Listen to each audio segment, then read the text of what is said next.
AP 39 టీవీకి స్వాగతం। ఈరోజు వార్తా విశేషాలు।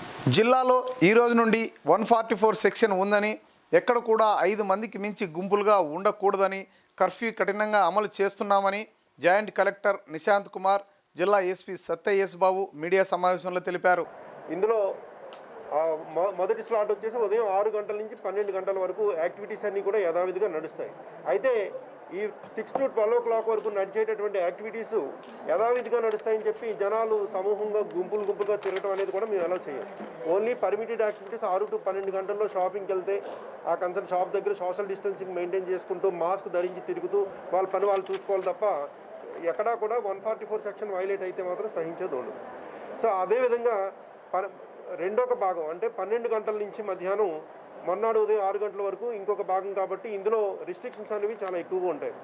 అయితే ఇందులో మనము ఈ యొక్క కర్ఫ్యూని ఇంపోజ్ చేసేటప్పుడు ఈ యొక్క అంశాలు మనం 3 డైమెన్షన్స్లో అర్థం చేసుకోవాలి। ఒకటి, ఏవేవైతే సంస్థలు, షాపులు లేకపోతే ఇండస్ట్రీలు ఓపెన్ ఉంటాయి, ఎవరెవరైతే మనుషులు ఈ యొక్క పీరియడ్లో తిరగవచ్చు, ఏవైతే వాహనాలు తిరగవచ్చు, ఈ 3 డైమెన్షన్స్లోని కూడా మనం ఈ యొక్క దీన్ని అర్థం చేసుకోవాలన్నమాట। ముఖ్యంగా ఏవైతే అత్యవసర సర్వీసెస్లు ఉంటాయో వాటికి రెస్ట్రిక్షన్స్ ఉండవు। అలాగే డీటెయిల్డ్గా జీవోలో కూడా క్లియర్గా ఏవైతే సర్వీసులు ఎలా చేస్తారో అవన్నీ కూడా ఉన్నాయి। సో దానికి సంబంధించినటువంటి వ్యక్తులు కూడా వాళ్ళు డ్యూటీ పాస్ కానీ ఐడి కార్డు కానీ చూపించి మూవ్మెంట్ చేయొచ్చు। అంతేకాకుండా ఇకపోతే ట్రాన్స్పోర్టేషన్ దగ్గరికి వస్తే 6 to 12 తర్వాత పబ్లిక్ ట్రాన్స్పోర్ట్ అనేది కూడా బంద్, అంటే ఆటోలు, ట్యాక్సీలు అన్నీ కూడా 12 గంటల తర్వాత నుంచి ఎక్కడ కూడా మూవ్మెంట్ చేయకూడదు। దీనికి ఒక ఎక్సెప్షన్ ఏంటంటే, ఇప్పుడు ట్రైన్స్లోని ఫ్లైట్స్లోని దిగి వాళ్ళు మళ్ళీ వాళ్ళ ఇంటికి వెళ్తూ ఉంటారు, వాళ్ళ వరకు వాళ్ళ ప్రైవేట్ వాహనాల్లో దిగి వాళ్ళు వెళ్ళొచ్చు। దానికి సబ్జెక్టు వాళ్ళ యొక్క టికెట్ని మనం చూసి వెరిఫై చేసి పంపించడం జరుగుతుంది। అయితే ఎట్టి పరిస్థితుల్లోని కూడా మనం అత్యవసర సర్వీసెస్ కానివ్వండి, లేకపోతే ఏవైతే జీవోలో ఎగ్జామ్షన్స్ ఇచ్చారో అటువంటి కేటగిరీస్ అంటే agriculture related activities, industrial related activities, తర్వాత మనకి హాస్పిటల్కి సంబంధించినటువంటి డాక్టర్సు, నర్సెస్, తర్వాత అటెండర్స్ వీళ్ళు మూవ్మెంట్ చేస్తూ ఉంటారు। హాస్పిటల్కి సంబంధించినటువంటి చాలా ఎక్విప్మెంట్స్, లేకపోతే ఆక్సిజన్ ట్యాంకర్స్, సిలిండర్స్, వీటన్నిటికీ కూడా ఇప్పటికే మనం గ్రీన్ ఛానల్ ఇచ్చున్నాము। సో ఇటువంటివి ఎక్కడ కూడా రిస్ట్రిక్షన్స్ లేకుండా మూవ్ చేసుకునే దానికి అన్ని సౌకర్యాలు ఏర్పాటు చేయడం జరిగింది।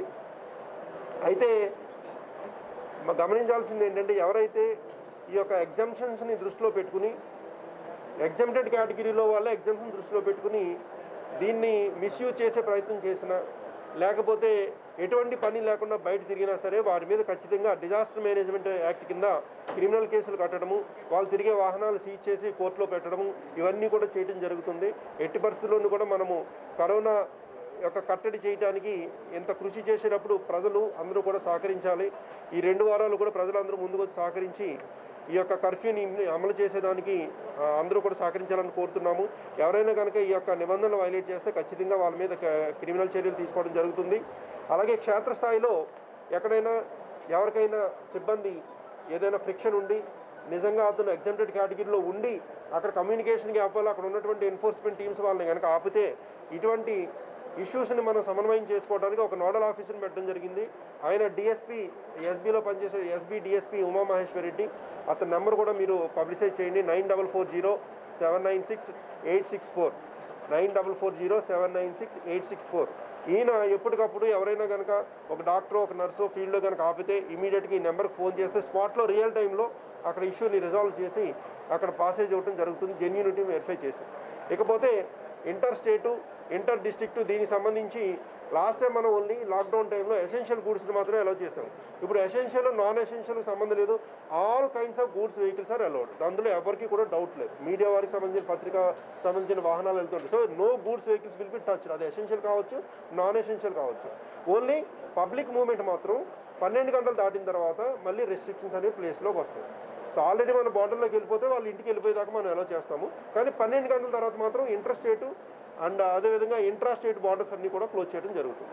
సో ఈ యొక్క నిబంధనలు అన్నీ కూడా ప్రజలకి మీ ద్వారా డీప్గా తీసుకుపోయి వీటిని ప్రజల్లోకి బాగా తీసుకువెళ్ళి మీరు కూడా బాగా అవేర్నెస్ తీసుకురావాలని చెప్పి కోరుతూ ఉన్నాము। అదేవిధంగా ప్రజలందరూ కూడా దీనికి సహకరించవలసిందిగా కోరుతున్నాం। 12 వరకు రెస్ట్రిక్షన్స్ ఉండవు, ఒకే రెస్ట్రిక్షన్ ఉంటుంది, 5గురు కలిసి తిరగకూడదు। ఇప్పటి నుంచి త్రూఅవుట్ 24 అవర్స్ రాష్ట్రంలో సెక్షన్ 144 144 అమలంలోకి ఉంటుంది. కాబట్టి పర్మిటెడ్ టైంలో కూడా ఈవెన్ 12 గంటల వరకు కూడా 5గురు కలిసి తిరగడానికి వీల్లేదు. క్యూలో ఉన్న వాళ్ళు డిస్టెన్సింగ్ మెయింటైన్ చేసి క్యూలో నిలబడితే దీని మీద ఈ రెస్ట్రిక్షన్ అప్లై అవ్వదు. కానీ no 5 people should roam around together. 5 members కలిసి తిరగడానికి వీల్లేదు. సెక్షన్ 144 ఇప్పటి నుంచి అమల్లోకి వస్తుంది from this second. Morning 6 to 12 కూడా దీన్ని ఖచ్చితంగా పాటించాలి. 6 to 12 అన్ని యాక్టివిటీస్ ఆపరేట్ అవుతాయి. కానీ 12 తర్వాత అన్ని ఫార్మ్స్, షాప్స్, ఎస్టాబ్లిష్మెంట్, ఆఫీసెస్ ఏమైనా ఉన్నాం దీన్ని ఎగ్జామ్టెడ్ కేటగిరీలో ఉంటే తప్ప అది ఆపరేట్ చేయడానికి there will be no permission. Only exempted categories operate అవుతాయి. తర్వాత ఇండస్ట్రీస్ ఆపరేట్ అవుతాయి with covid protocol. Industries department ద్వారా మ్యానుఫ్యాక్చరింగ్ ఇండస్ట్రీస్ కోసం ఒక సెపరేట్ ఎస్ఓపి ఇవ్వడం జరుగుతుంది. ఆ ఎస్ఓపిని పాటిస్తూ అన్ని మ్యానుఫ్యాక్చరింగ్ ఇండస్ట్రీస్ కూడా ఆపరేట్ చేయవచ్చు. అగ్రికల్చర్, వ్యవసాయ శాఖ, వ్యవసాయ యాక్టివిటీస్ సంబంధించిన ప్రతి యాక్టివిటీని ఎగ్జామ్ చేయడం జరిగింది. వాళ్ళు కూడా కోవిడ్ ప్రోటోకాల్ని పాటిస్తూ వ్యవసాయ సంబంధించిన పని చేయవచ్చు. There is no restriction on that. So పల్లె ప్రాంతాలు దీని గురించి ప్రతి station house officer and tahsildars కూడా క్లారిటీ ఇవ్వడం జరిగింది. అగ్రికల్చర్ ఆపరేషన్స్లో సెరికల్చర్, హార్టికల్చర్, కాయల్ని మార్కెట్కి తీసుకువెళ్ళడం ఇవన్నీ ఎగ్జామ్టెడ్ ఉంటాయి. So agriculture operations will be allowed including procurement. ఇప్పుడు ఖరీఫ్ సీజన్ వస్తుంది కాబట్టి groundnut procurement, seed distribution ఇవన్నీ కూడా జరుగుతుంది. That will also be exempted. దీనిలో కూడా దీనికి కూడా కర్ఫ్యూ నుంచి ఎగ్జామ్షన్ ఉంటుంది.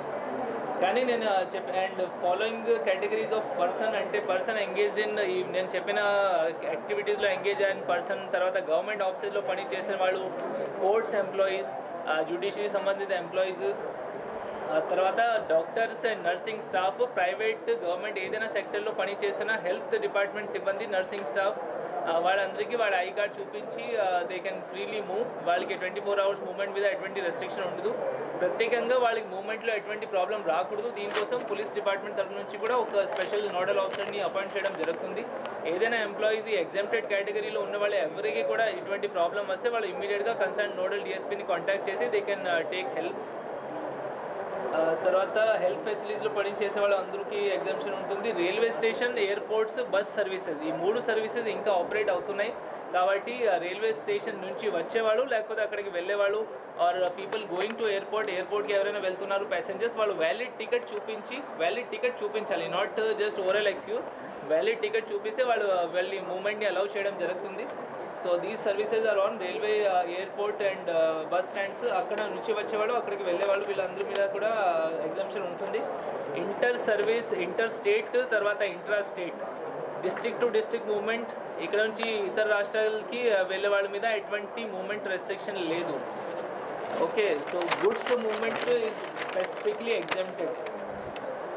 All essential goods which are coming to AP లేకపోతే ఏపీ నుంచి వేరే రాష్ట్రాలకి వెళ్తున్నాయి వీళ్ళకి కూడా ఎగ్జామ్షన్ ఇవ్వడం జరిగింది. సో బట్ స్టేట్ బార్డర్ కానీ డిస్ట్రిక్ట్ బార్డర్ సీల్ చేయడం జరిగింది.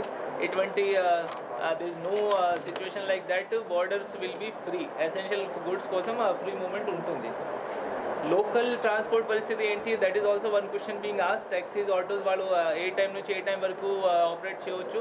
6 to 12 మధ్యలో వాళ్ళు ఆపరేట్ చేయవచ్చు. కానీ ఎమర్జెన్సీ టైంలో ఫర్ ఎగ్జాంపుల్ హెల్త్ సర్వీస్ వాళ్ళు డ్యూటీకి వెళ్తున్నారు, వాళ్ళని తీసుకువెళ్తున్న ఆటోకి మేము ఎగ్జామ్షన్ ఇస్తాము అని. ఎమర్జెన్సీ పేషెంట్ కానీ somebody is in very critical situation లేకపోతే గర్భిణీ స్త్రీలని హాస్పిటల్కి, నర్సింగ్ హోమ్కి తీసుకువెళ్తున్న ఆటోస్ వాళ్ళు 12 తర్వాత కూడా తిరగవచ్చు. కానీ జనరల్ కండిషన్లో 6 to 12 మధ్యలోనే ఆల్ ఆటోస్, ట్యాక్సీస్ ఆపరేట్ చేయాలి. మ్యారేజెస్కి ప్రత్యేకంగా పర్మిషన్ తీసుకోవాలి. First advice from government side మేము అందరూ రిక్వెస్ట్ చేస్తున్నాము, ఎవరైనా ఈ టైంలో మ్యారేజెస్ ఈ నెక్స్ట్ 2 వారాల మధ్యలో మ్యారేజెస్ షెడ్యూల్ చేసి ఉంటే దయచేసి దీన్ని రీషెడ్యూల్ చేయండి. రీషెడ్యూల్ ఎట్టి పరిస్థితుల్లో నాట్ పాసిబుల్, అసలు కుదరదు ఇలాంటి పరిస్థితి ఉంటే please apply for permission. Local authorities నుంచి కలెక్టరేట్ నుంచి పర్మిషన్ ఇవ్వడం జరుగుతుంది. బట్ ఈవెన్ విత్ పర్మిషన్ 20 మంది మాత్రమే పార్టిసిపేట్ చేయాలి. All people together, 20 people only should participate in any marriage. Marriages also will be only with permission.